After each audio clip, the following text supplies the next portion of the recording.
ধন্যবাদ মাননীয় স্পিকার, মাননীয় সংসদ সদস্য। ধন্যবাদ মাননীয় স্পিকার, মাননীয় সংসদ সদস্য।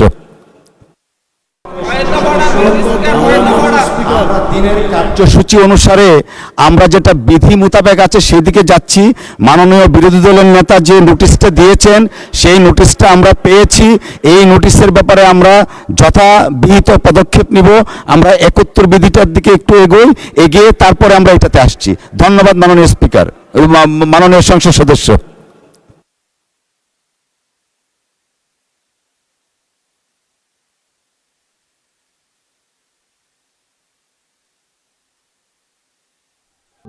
প্রবাসীদের জন্য নির্মাণ হচ্ছে দেশের প্রথম স্মার্ট সিটি, যেখানে থাকছে স্কুল, মসজিদ, হাসপাতাল, সুইমিং পুল, হেলিপ্যাড, পাঠাগার, জিম, সুপারমার্কেট, শিশু পার্ক সহ সকল নাগরিক সুবিধা। মাত্র 30 লাখ টাকা বিনিয়োগে মিলছে আকর্ষণীয় ফ্ল্যাট। প্লাটিনাম ইনভেস্টরদের জন্য ঢাকা বিমানবন্দরে ভিআইপি প্রোটোকল সুবিধা। বিস্তারিত জানতে যোগাযোগ করুন স্ক্রিনে দেয়া হোয়াটসঅ্যাপ অথবা ইমো নাম্বারে।